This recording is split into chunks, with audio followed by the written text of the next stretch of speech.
Hola, hola a todos. ¿Qué sucedió conmigo?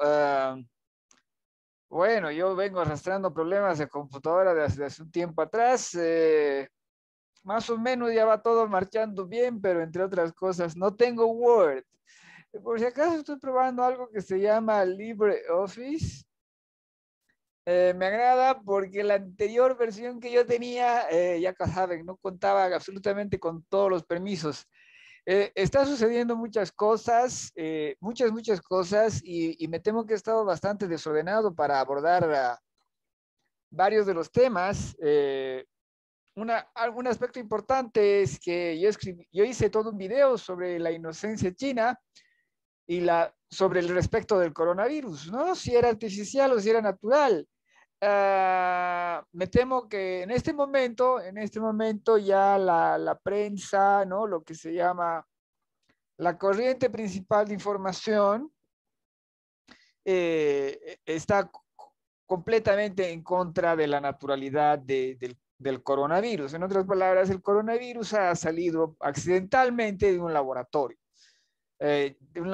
chino, en otras palabras, del laboratorio de Wuhan, el laboratorio de virología de Wuhan. Eso ya es, ¿no? Ya parte es la corriente principal. Me temo que lo que yo he visto ya no deja lugar a dudas, así de fácil, no deja lugar a dudas, ya explicaron todo. Pero voy a hacer de eso un video más adelante cuando el algoritmo todavía no esté sensible, porque hay algunas cosas que se debe decir al respecto. Ahora, una noticia, antes de entrar al tema que va a ser la crisis de mongola. Antes de entrar en tema, también hay que mencionar los extraterrestres. Han surgido una serie de videos de extraterrestres, supuestamente, ¿no? Del ejército de Estados Unidos. Por si acaso, yo todavía me inclino por ser escéptico ante esas imágenes, esos informes y todo lo demás. Creo que hay, en todos los casos, los radares, las cámaras o lo que fuere, son monoculares. En otras palabras, no tienen, ¿no? La visión binocular humana y una cosa es ver el mundo con dos ojos y otra cosa es verlo solo con uno. Y todos ustedes han debido tener alguna experiencia, ¿no? De ver un puntito negro, de ver como una extraña línea, extraños líneas, todo eso, ¿no? Y cuando tú ves, ¿no? Cuando tú estás viendo, se mueve aquello que estás viendo. Cuando lo que en realidad es algo que está sobre tu córnea, digamos, un polvo, ese tipo de cosas. Entonces, lo mismo puede suceder con cualquier aparato, sea un radar, sea lo que fuere. Puede haber algo que está ahí que produzca una ilusión de estar muy lejos, sobre todo cuando es visión monocular. No importa si es la cámara de HD más sofisticada que pueda haber en el universo. Entonces, hay todos esos informes sobre extraterrestres, ahora también en la corriente principal de los medios. ¿Por qué? Porque surgen del ejército de los Estados Unidos y de la Fuerza Naval. Ah, bueno, entonces yo soy escéptico, pero ¿qué sucede si fuesen extraterrestres de verdad?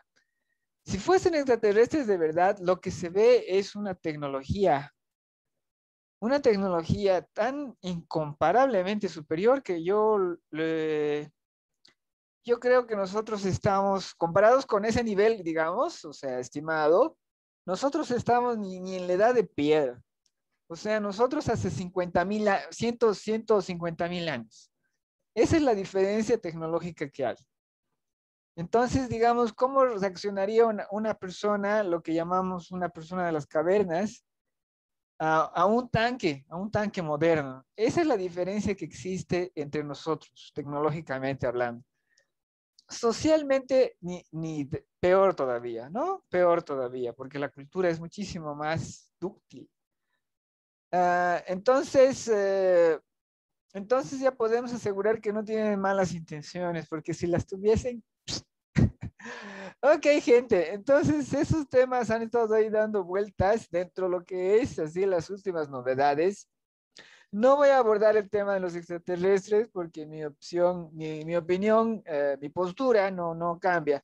Sí voy a abordar el tema del coronavirus como producto artificial, pero más adelante, que se calme el algoritmo porque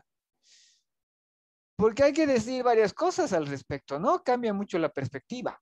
Entonces, dicho eso, vayamos al tema de hoy.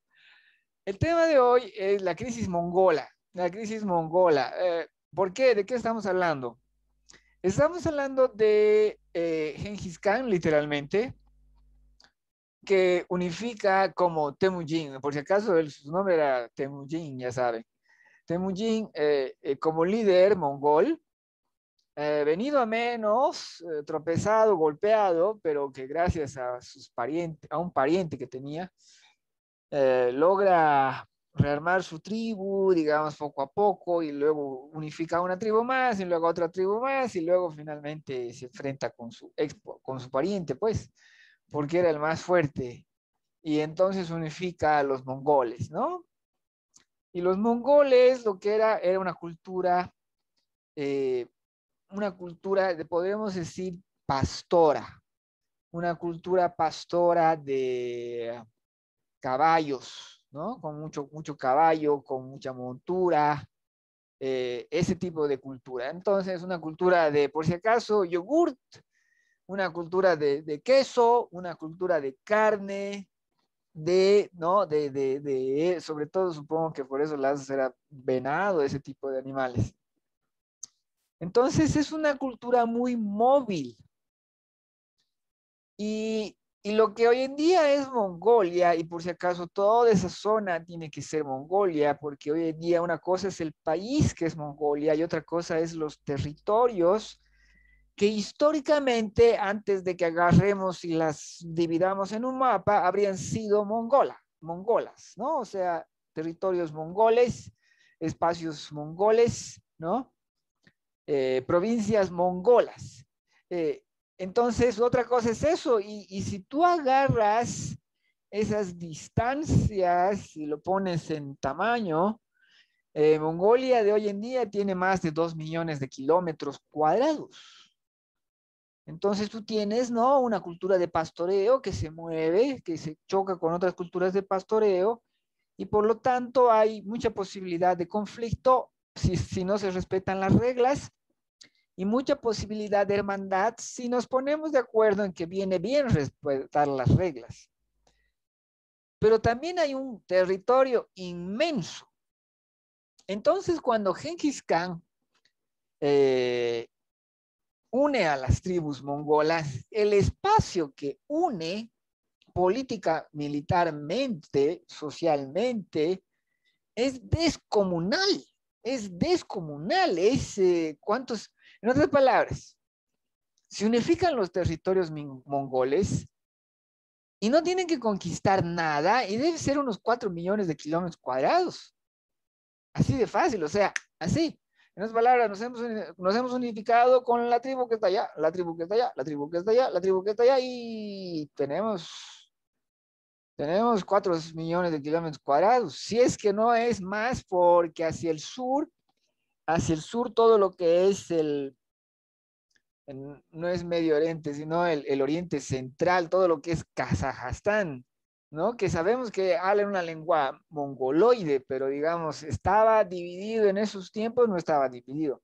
En este momento, si no me equivoco, Kazajstán tiene, aprovecharé que tengo aquí la red, entonces buscaré, a ver, Kazajstán,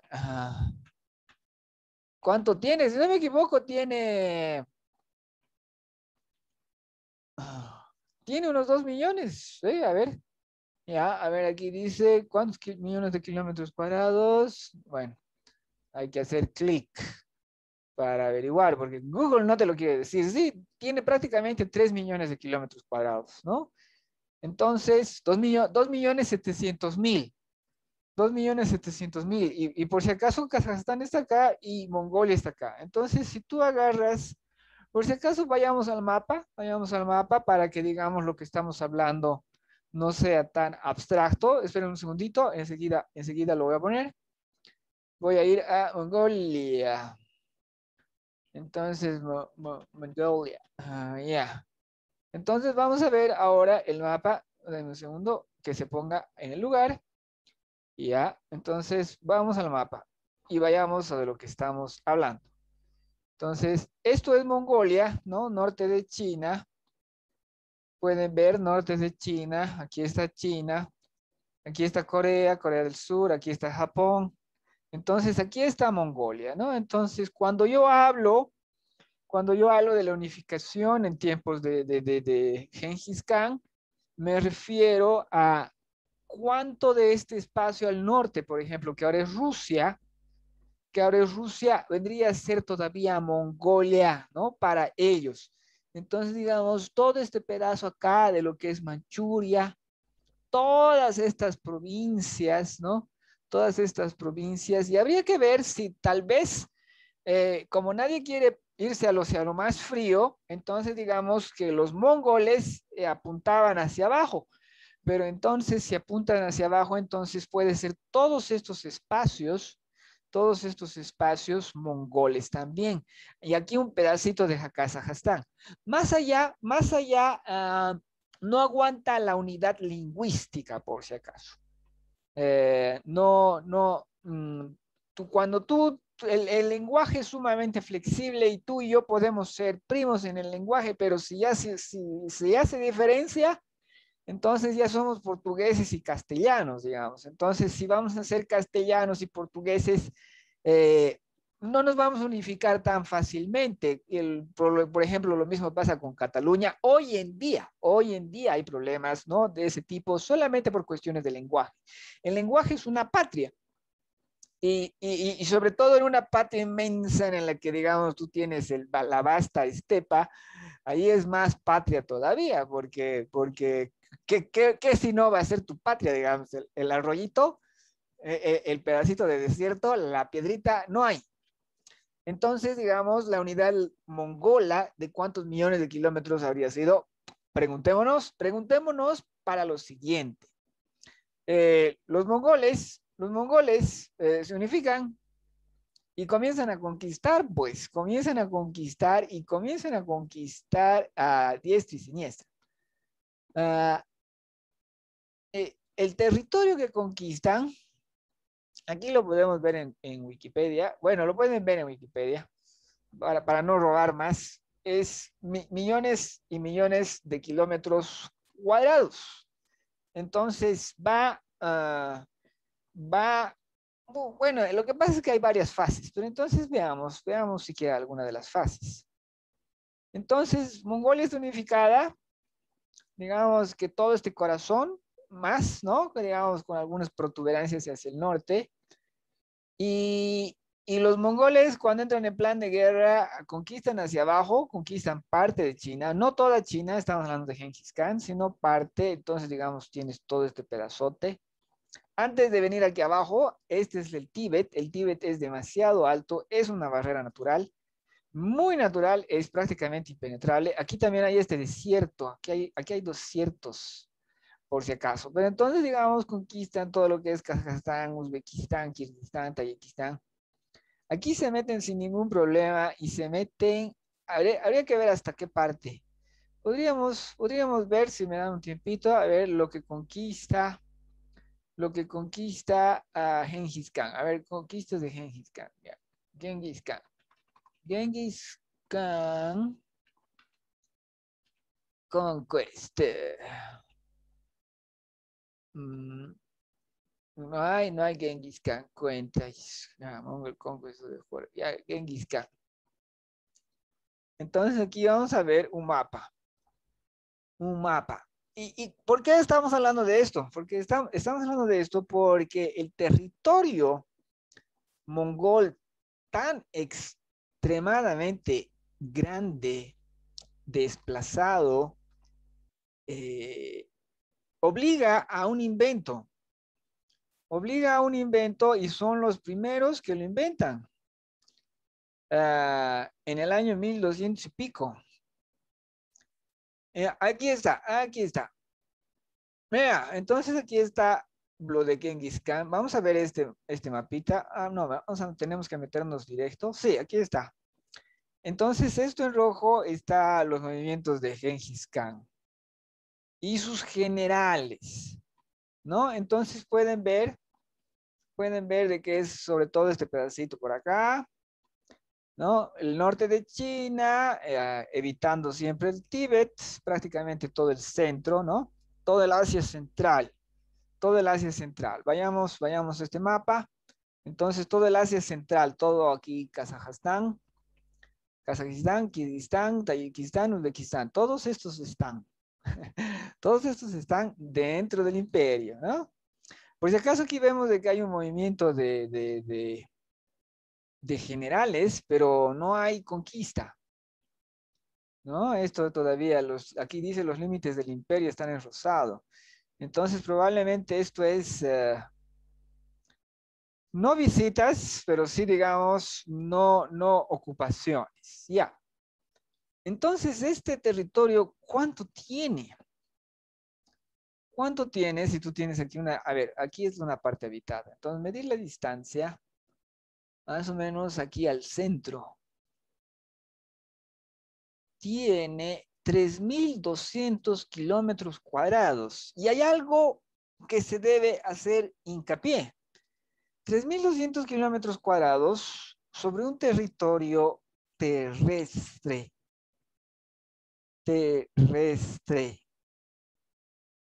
Si el Imperio Británico, 6 siglos más tarde, bueno, 7 siglos más tarde, si el Imperio Español, 3 siglos más tarde, si el Imperio Portugués, 3 siglos más tarde, y digamos los diversos imperios que ha habido, rara vez son de territorios de masa terrestre. ¿Por qué no?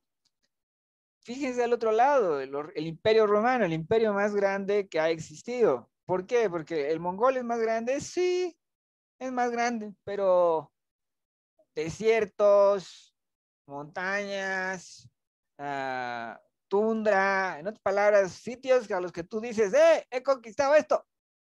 Y nadie te reclama. Nadie te reclama. Hay una aventura, si no me equivoco, de aquí fea en este del norte del mundo. Los mongoles envían a alguien que se pierden en la tundra para buscar a los nómadas que son habitantes, ¿no? De reno, o sea, los que van con sus tropas de renos, con sus manadas de renos. Entonces, para ellos, una invasión, ¿no? Una invasión y ellos ya no se pueden escapar, no se pueden escapar más y se rinden. Se rinden a los mongoles y atrapan, no sé, unos varios millones de kilómetros cuadrados. ¿Por qué? Porque no tienen una gran densidad poblacional. Pero entonces aquí podemos ver Europa y entonces aquí los romanos llegaron hasta este borde. Creo que podemos tarrajear, a ver, sí, podemos tarrajear. Vamos a tarrajear entonces más o menos lo que ha sido, ya, pero con otro color va a tener que ser, vamos a tarrajear lo que ha sido más o menos el Imperio Romano, lo que ha sido, sí, más o menos el Imperio Romano, entonces estaba más o menos, sí, sí, ya. Bueno, llegó a estar con todo esto, pero creo que llegaron a ser amiguitos, bla, bla, bla. Aquí pelearon con los sasánidas, ya. Pero ¿cuál es el punto? El punto es de que esta enorme masa de tierra está atravesada por líneas de comunicación marítimas. ¿Y cuál es la diferencia si no tienes líneas de comunicación marítimas? ¿En qué cuernos transportas? Por ejemplo, aquí está, esto es Egipto, el granero de Roma. Entonces, ¿cómo transportas? Fácil, pues, por barquito y aquí está Roma. Así de fácil es. Aquí está Roma. Roma está conquistando esto. ¿Por tierra? Sí, claro, pero por mar. Por mar. Esta es la idea. Este es, ¿no? El lago romano, el Mare Nostrum. Lo que permite es eso, conquistarlo todo. Y cuando tienes que irte a lejos, ¿por qué no te das unas vueltitas por acá y pum? Listo. Entonces, aquí tú tienes tus vías de comunicación, tus enormes vías de comunicación. A través de estas vías de comunicación es que llegan los chinos a tener contacto y conocer el Imperio Romano, no, o sea, se conocieron, ¿no? Pero ¿cómo llegan? A través del mar. Si tú no tienes el mar, tus costos de transportar cualquier cosa suben hasta por las montañas. Dense cuenta de que todos los imperios, sobre todo el romano, lo que hace es carreteras. ¿Por qué hace carreteras? Para bajar el costo. Una carretera te permite simple y llanamente ir más rápido. ¿Cuán más rápido? Muchísimo, muchísimo más rápido. Carromato, llevado por bueyes, llevado por caballos, caballeros solos, por la carretera, se multiplica la velocidad, pero se multiplica descomunalmente. No te doy un número porque teme equivocarme. Entonces, vayamos al otro imperio que es más grande. Es más grande y es todo terrestre. No hay líneas fluviales. Entonces, ¿cómo nos administramos esto? En primer lugar, ¿cómo administramos impuestos? ¿Cómo administramos que tú me das y que me llegue a mí? O sea, que me llegue a mí, de verdad que me llegue a mí. Si tiene que venir desde Kabul, tiene que venir desde Herat, desde Nishapur, que son Nishapur ya es Irán, Nishapur, ¿no? Entonces, Herat debe ser, bueno, Kabul, Herat también, entonces por acá o acá. Podría ser Turkmenistán. A ver, podríamos buscar, ¿no? Podemos ver. Bueno, pero ¿cuál es el punto? Cómo haces el transporte? ¿Cómo llevas? Ah, difícil. Herat está en Afganistán. Difícil y caro. Y entonces también hay que recordar que Genghis Khan es la primera parte. Es la primera parte de lo que son las conquistas mongolas. ¿Lo tenemos abierto? Sí. Entonces, las conquistas mongolas no son solo una parte, digamos, no es solo la fase de Genghis Khan, sino es la fase de todos los demás. Entonces, ahí se ven obligados a inventar el dinero. Ellos son los inventores del dinero. Uh, entonces, ¿qué es el dinero? El dinero es una declaración de riqueza, de deuda y un compromiso. Eso es lo que es. Entonces, yo comienzo a utilizar la lógica de te voy a pagar y te pago con este papel. ¿Por qué te pago con este papel? Porque es medio idiota que yo te envíe el tesoro y gaste el tesoro en enviarte el tesoro. En otras palabras, ahí vemos el costo del transporte por tierra. Yo te debo a ti 1.000.000 de liras. ¿Cuánto me costaría enviarte el 1.000.000 de liras para que te llegue el 1.000.000 de liras? 1.000.000 de liras. En otras palabras, hacemos una enorme caravana, la montamos, la llevamos, ¿no? Llegamos al borde y alguien toca tu puerta y te dice, sí, te arroja una moneda y dice, listo. No, entonces hay un problema ahí. ¿Cómo abordaron ese problema los mongoles? Se inventó el imperio mongol, el dinero. El dinero era tesoro respaldado por la fiereza del ejército del Khan. ¿Y qué sucede? Pues sucede que con los mongoles tenemos la primera crisis del dinero. No estoy recordando exactamente quién es, ¿no? Porque ya saben que son varios los hijitos del hijito, del hijito, del hijito, del hijito. Pero no es No es tan tardío, en otras palabras, creo que es 3 generaciones. Entonces, digamos que la generación de Gengis Khan, no. Sí, lo inventa la generación de Gengis Khan.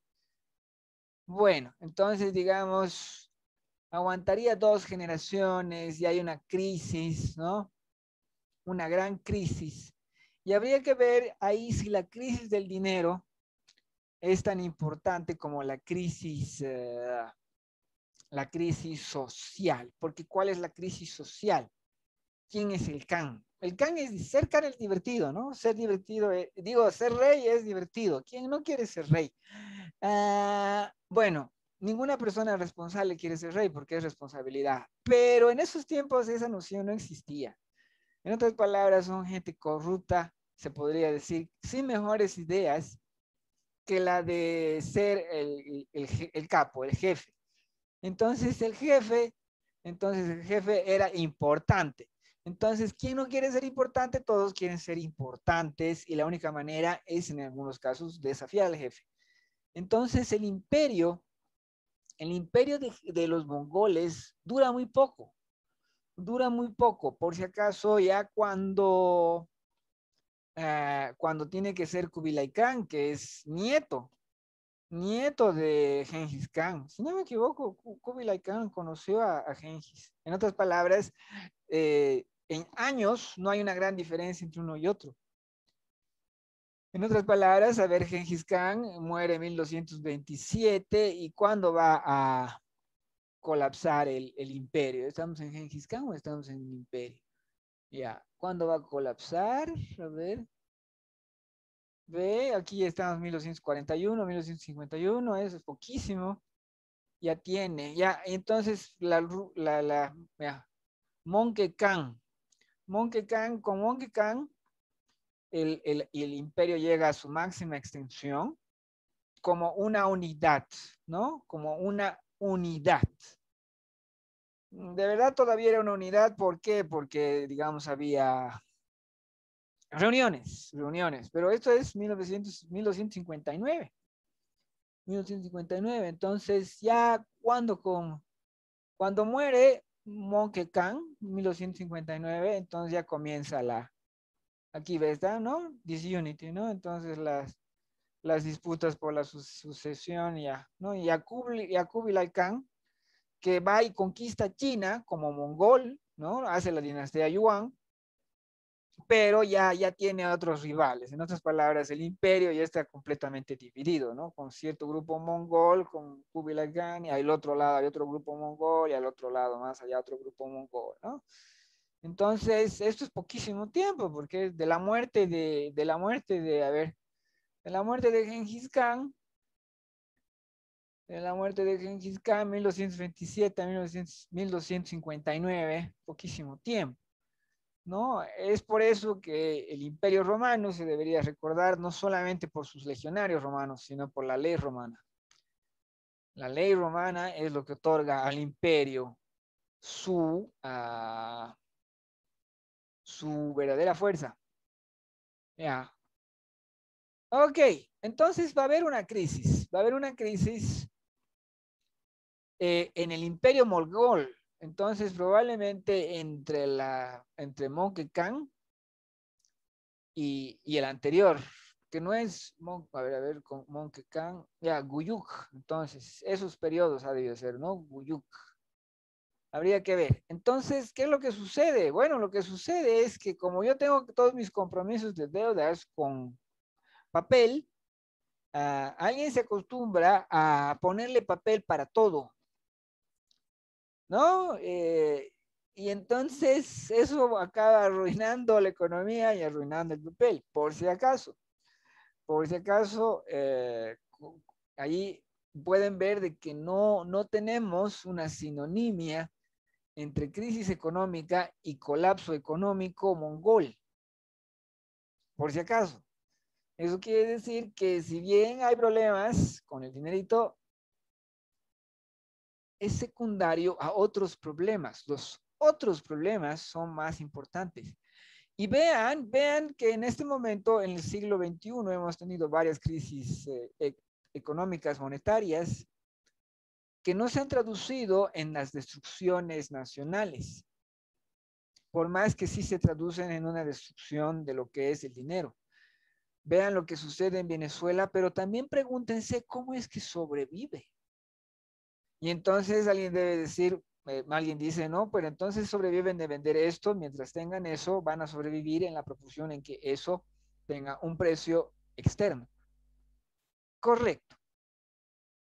Y entonces, mientras tus soldados acepten, chicos, ahora ya no les voy a pagar con moneda de papel, les voy a pagar con moneda de metal, pero les pago, o sea, acéptenme que voy a deber, ¿no? Entonces, esa es una realidad de lo que es la economía dentro de lo que es el imperio mongol, que debería ser más analizada, más conocida, ¿no? Porque es interesante, porque cuando hablamos de los inventores del dinero, me refiero a que inventan el papel que dice ahí el rey, ¿no? El gran Khan, con este bendito papelito, equivale a tanto monto de tesoro, así, ¿no? Por si acaso con otras palabras, con otras, digamos, con otras expresiones, pero la idea es esa. Y es de papel, con sellito, ¿no? Y si tú vas a falsificar eso, que sería la primera falsificación de dinero de papel, ¿no? Entonces, hay esto. Y cómo, digamos, eso desaparece de tener valor.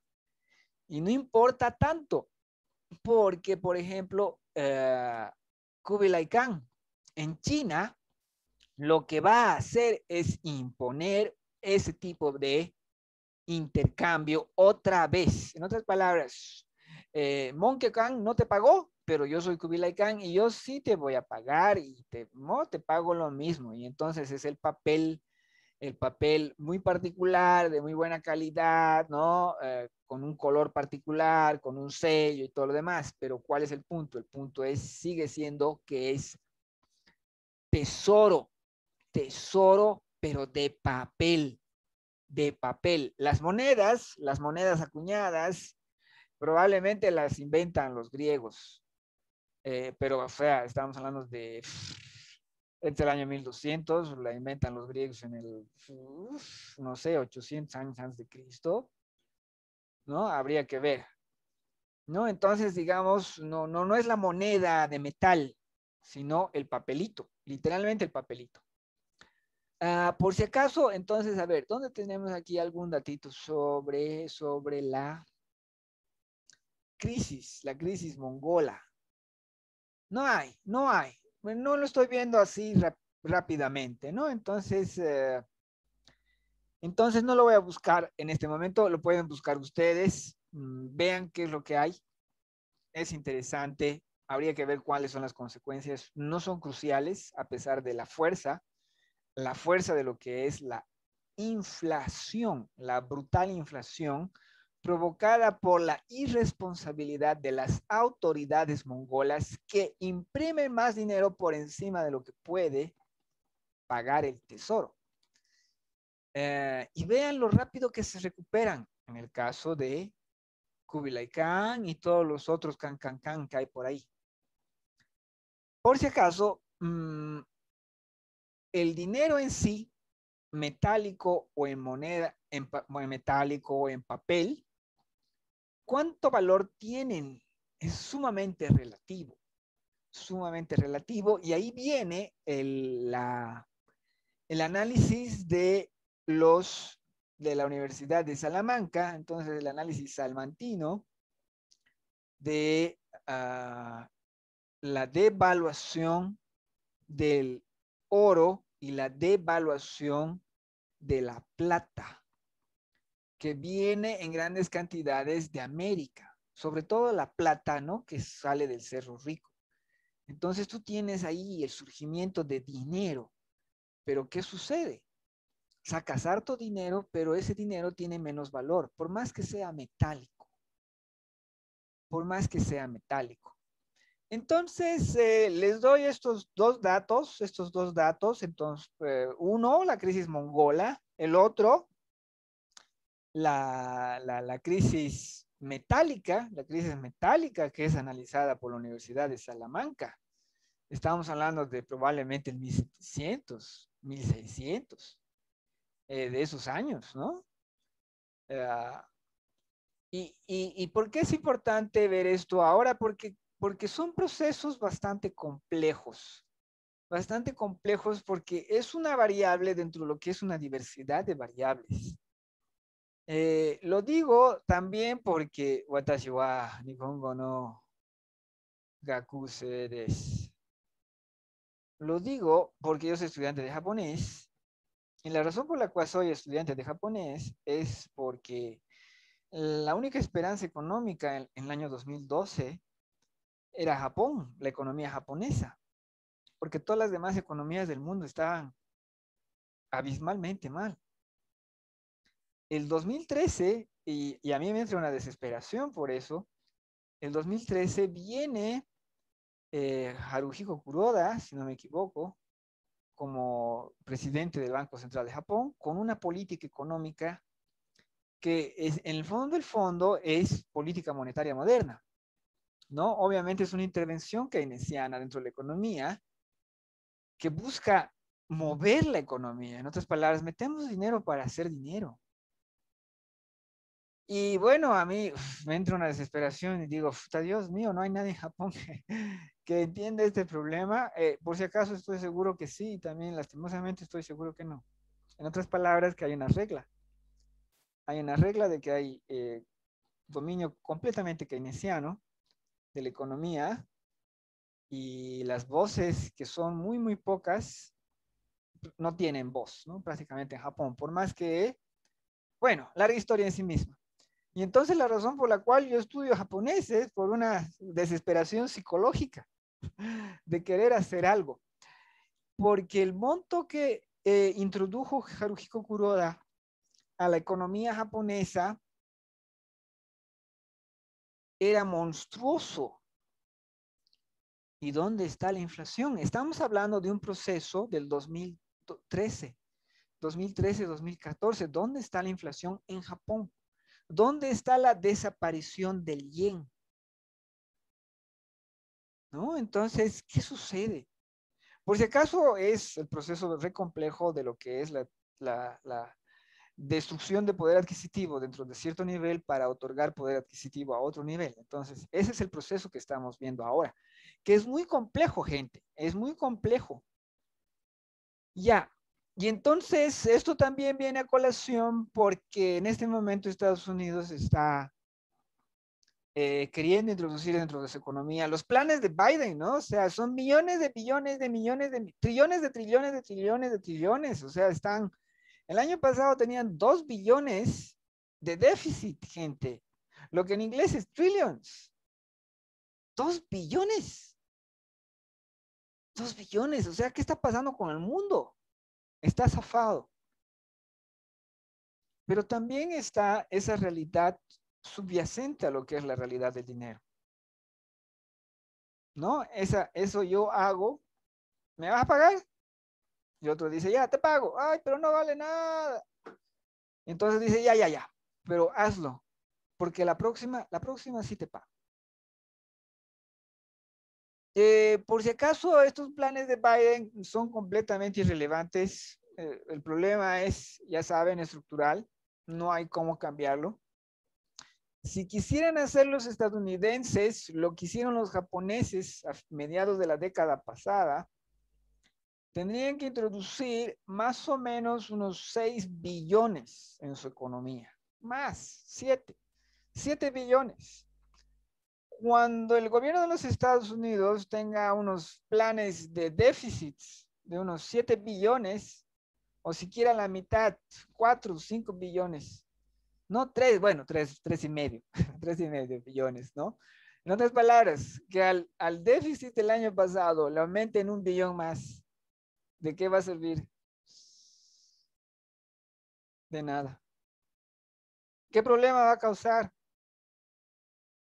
mayor problema que el ya provocado no va a haber. Lo cual es interesante, ¿ah?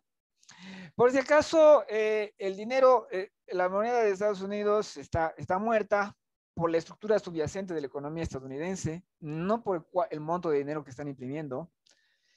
Y lo mismo vale para la economía europea, por si acaso. Entonces, eh, no sé, tomen las precauciones que correspondan. Y aquel que pueda, estudie un poco las crisis mongolas. No tanto cómo se entra en el problema, porque eso es re fácil, sino con qué facilidad se sale. Eso es todo por hoy. Tengo hartas cosas en mente, tengo hartos temas en mente y espero que cada vez tenga menos problemas digitales. Muchísimas gracias por su atención.